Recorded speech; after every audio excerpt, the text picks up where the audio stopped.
Station, Baptist Seminary opposite Highway Gas Station, and Simple Bridge opposite Michael Plaza.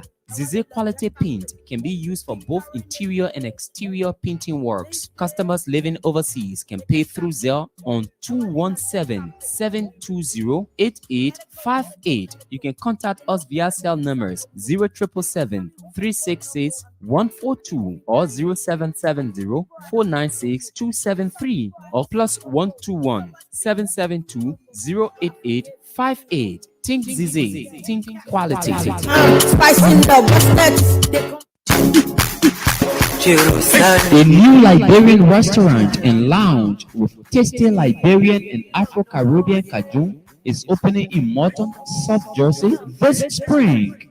The name is Sasa Bean. Sasa Bean is located at 300 East Braintree Road, Morton, New Jersey 08053. Sasa Bean specializes in ethnic Liberian, Afro-Caribbean, and Southern cuisines. We are 25 minutes drive from Philadelphia, 40 minutes drive from Wilmington, Delaware, 30 minutes drive from Trenton, 30 minutes drive from Bristol, and 20 minutes from Burlington, New Jersey. At Sasa Bean, we have a private lounge area for private parties and private and corporate meetings and events. Sasa is hiring for both full-time and part-time employees. The pay rate ranges between $16 to $22 per hour. Contact us today for all your bookings and reservations on 609-468-4232. That's 609-468-4232. Sasa Bean Restaurant and Lounge, a place with tasty dish and comfort.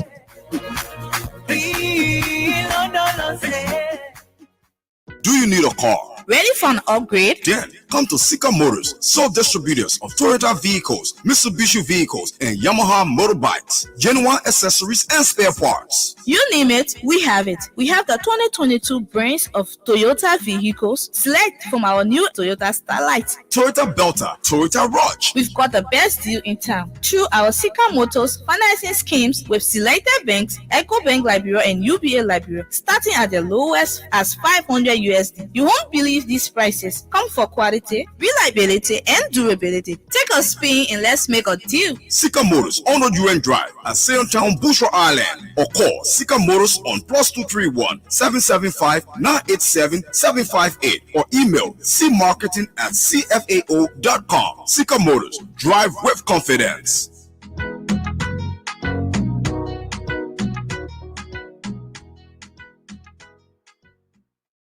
Good evening. Welcome to the Costa Morning Show. Today is the 26th day of the fifth month of the 2023.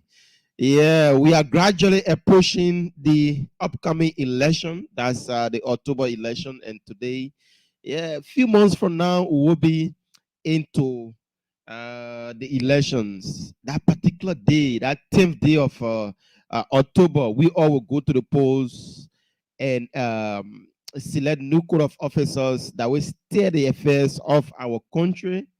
So good morning, good afternoon, good evening. Welcome. Bwakai Amara Kamara is my name.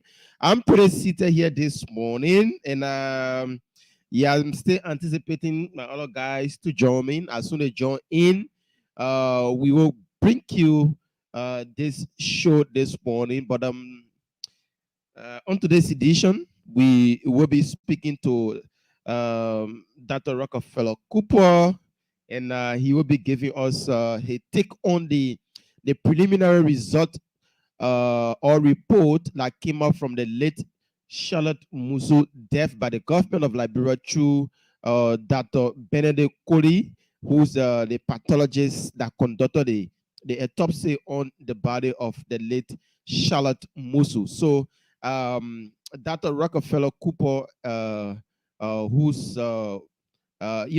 that's his area of specialty, and he have vast knowledge on some of these things about the conducting and pathology, an autopsy in the country, and that's his area of specialty. So Dr. Rockefeller Cooper is our guest this morning.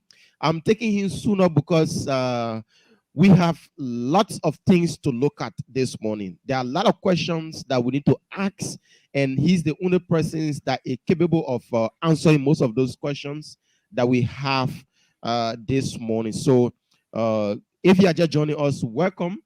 Buakai Amara Kamara is my name. I'm here this morning with you on today's edition of the Costa Morning Show. Let me say good morning, Dad. Welcome to the Costa Show. Yeah, Boyka, good morning to you as well. It's great being here once again. And let's get it rolling. So I'm here to answer all of the questions that you may have to the best of my ability. You getting up soon today, man. I wake you up soon. No. I was prepared, so that's okay. Okay, so let's begin with the government. There have been this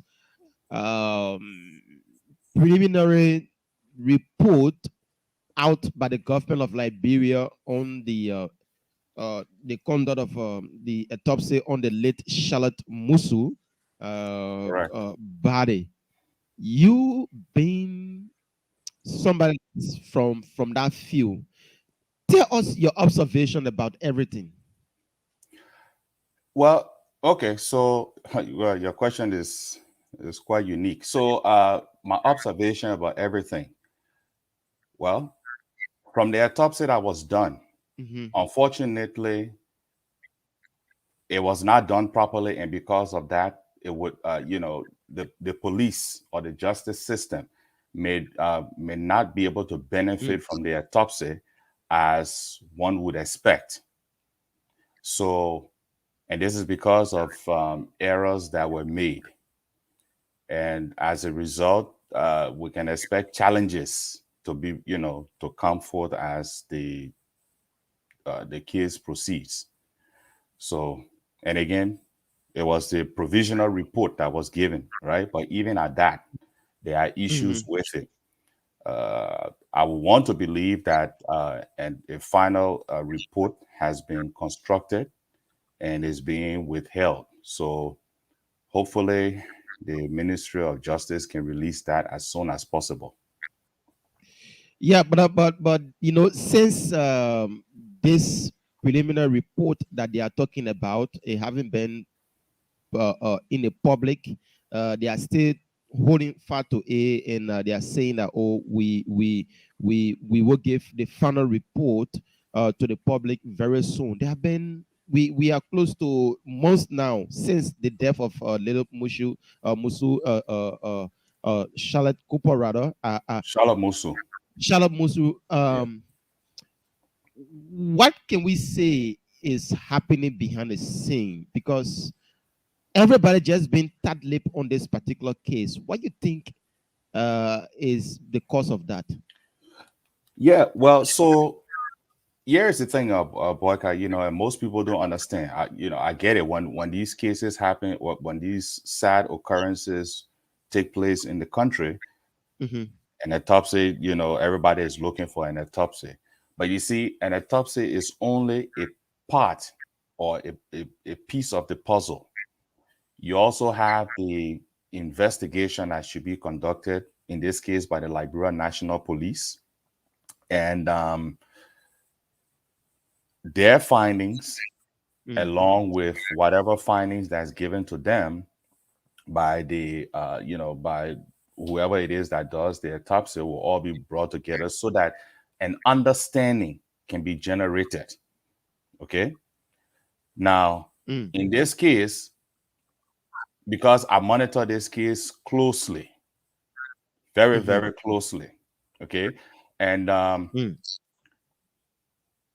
you heard basically when Dr. Coley was being interviewed, and he said that for the first time he was going to be giving a provisional report. Okay. And basically, to sum it up, he said that Charlotte Musu's death was due to exsanguination.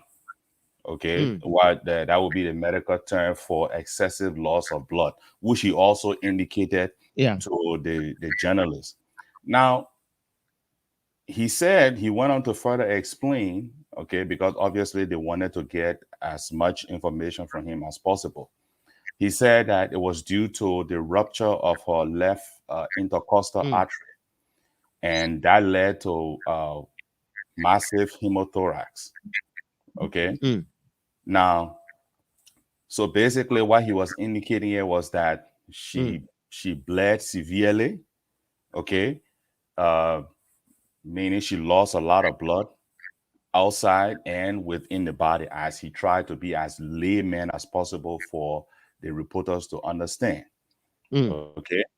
Now, the problem here also is that, well, then, no, let me add. Then he went on to say basically that her left lung collapsed because of the loss of blood in the left chest wall. The problem here, boy, guys, is this: even people even have motor vehicle accidents in this part of the world where they fracture. I mean, they fracture or they have broken ribs, and the ribs may puncture their lungs, and they will have internal bleeding as well. Multiple times they're able to survive it because it becomes an emergency situation. They take you to the hospital, okay, and of course there's intervention, and the patient is is treated. Now, based on the human anatomy and the functionality as well, in regards to the cardiovascular system, because since he mentioned the blood vessel here, the artery, okay, it was not enough to have led to her cause of death. So the question here is, and these are words from the horse's mouth, because I know there were publications, even the article that I did on this case came from the findings that were reported, okay. But now you have him on video where he's actually saying everything that I just said. So, one, that is not true. His provisional report, it is not true, and I can challenge it any day, anytime. There's more to this story, which is why, and when I say, and I can tell you comfortably that there's more to this story because I have been doing my own work on this issue as well. Don't ask me how possible, because out of the country, I'm a professional. This is what I do. So so the facts have been secured. There's no way possible. And Boyka, when the final report comes out, and I don't want to address certain things now because I don't want for the information that I provide to be capitalized upon to go and tweak or twat a report that potentially already exists, though being withheld. Okay, so but it is not possible, first of all, according to him now, that this girl got stabbed, and basically the stab or puncture wound impacted her intercostal artery, which is basically the artery that runs along the rib cages within the human body, and that caused her to bleed massively. That is not possible, because what he is also trying to say is that this girl was bleeding, and that small time, or what we call bleeding time. It means that she was bleeding, and nobody came went to her rescue. So that because when an incident occur, from my understanding, she was taken to a nearby clinic before going to the Redemption Hospital. From there, transferred to the JFK. So all of the bleeding that we are talking about here, did it occur during the period of that time, from the house to the first clinic, from the first clinic to the Redemption Hospital, from Redemption Hospital before she could have been pronounced deaf at the JFK? All of this. No. So let's get some facts in order now. So first of all, there was an eyewitness that was interviewed by the name of Alvin Gizzi. I think the last name is Gezzire. Okay. According to him, he was the one that took Charlotte to but basically for medical intervention. So yes, they stopped to our clinic, and they stopped to our clinic, and from there they proceeded on to Redemption, where she was pronounced dead. Okay, but the question we need to ask: one, did the Liberia National Police inspect the vehicle of this man?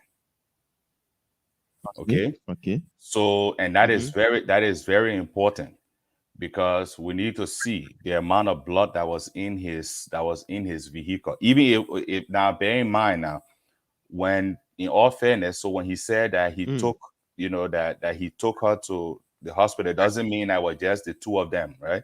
His car was used, and of course there were others in the vehicle to carry her. Okay.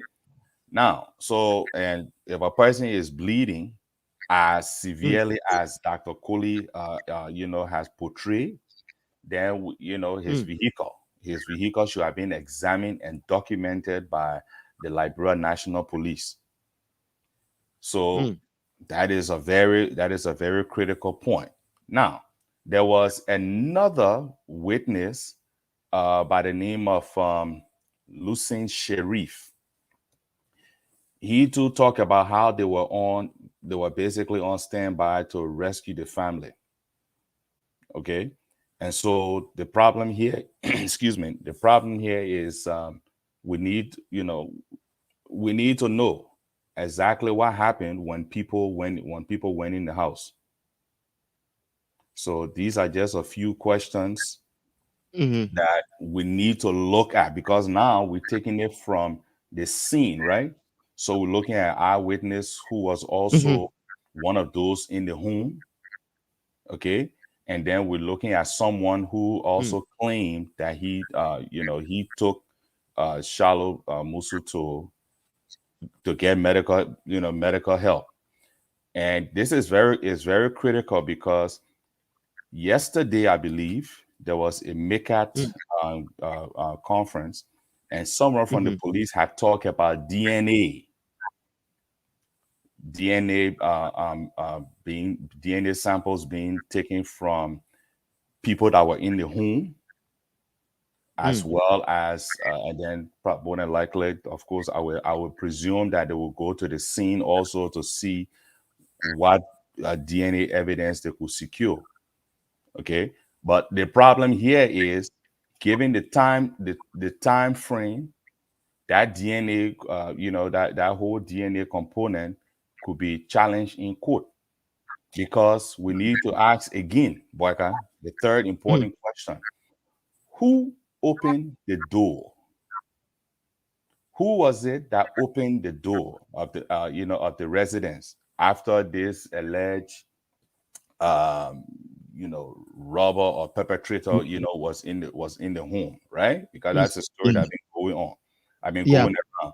So who was it that opened the door for people to now get in the house to take Shalom Musu to the hospital?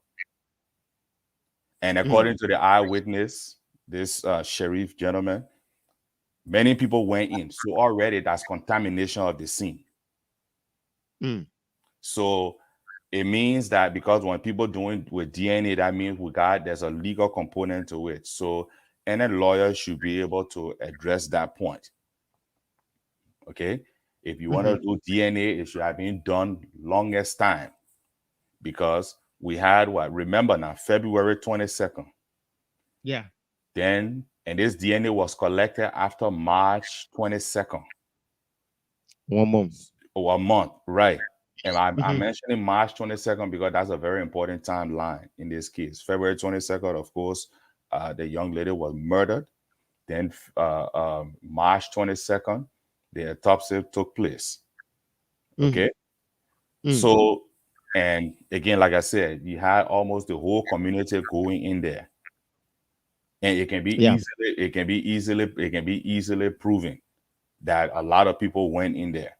So with that being said, you see all the challenges that you have, right? Now, there's another side to this story, Boyka, that a lot of people are not even aware of. and that side will be reviewed when the actual report comes out. Okay. Yes, you will be shocked. So the way most people looking at this case, they need to rely on the facts.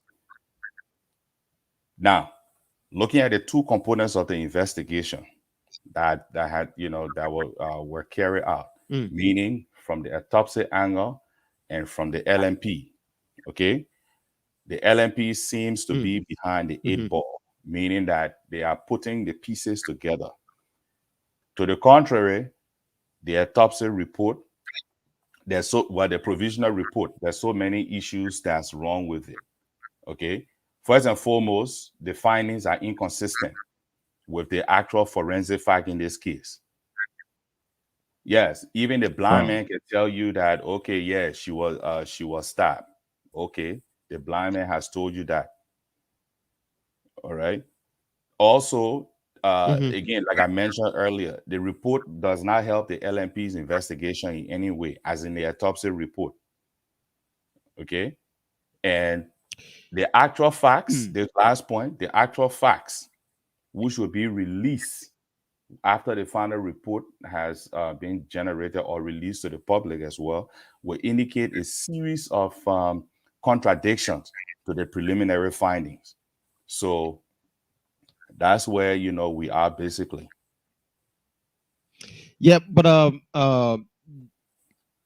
the government and the Ministry of Justice, Ministry of Information, Liberia National Police, the last time there was a plan that they were going to give a report on this case at the Ministry of Information regular press briefing, where the Liberia National Police was going there to give some information. But later on, there was a press statement put out by the Minister of Justice, Imfring Musa Dean, asking the Liberia National Police and other that involved, including Dr. Koli, not to go ahead with any information, share any information with the public on this particular matter. So my question here is Dr. Cooper, why are they still keeping the result of the autopsy that were conducted? Is there anything behind the scene that they don't want Liberians to know about, that they are afraid that when it come up in the public, there'll be some lot of backlashes for them as a government? What do you think is the cause? Well, given the history of our country, that could be a possibility. Another reason is that possibly they're trying to make sure that there's a correlation between the police report or the findings from the police as well as the autopsy report. The problem here, Boyka, is, and if that is the case, the problem here is that the autopsy performed was not a standardized forensic autopsy. You see, I'm sitting miles away. I'm able to do my own investigation into the matter with hardcore evidence that will be convincing to any jury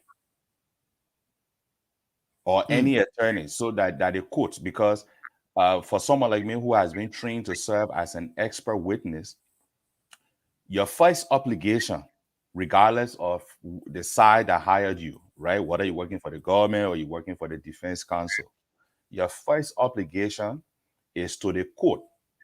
Your duty is to help the court understand the matter, okay? And that is based on your education, your knowledge, and your skill set within the subject matter. Now, by the way, were you able to get in contact with, because I like challenges, were you able to get in contact with Dr. Koli?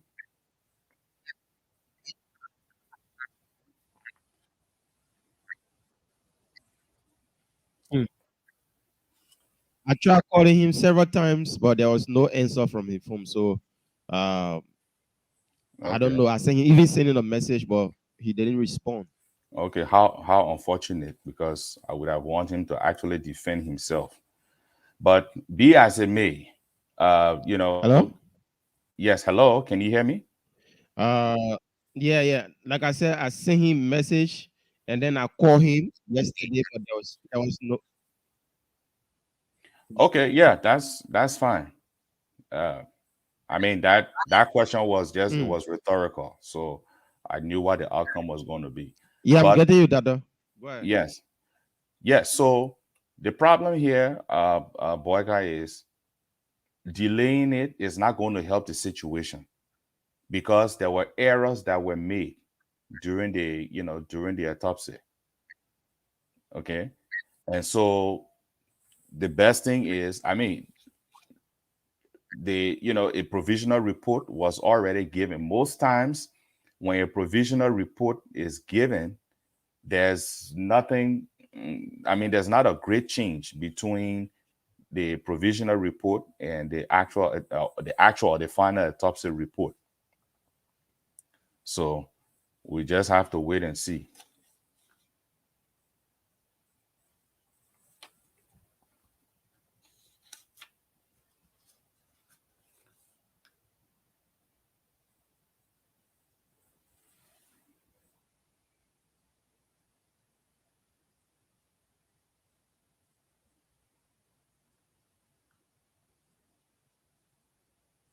Hello, Bork, are you there?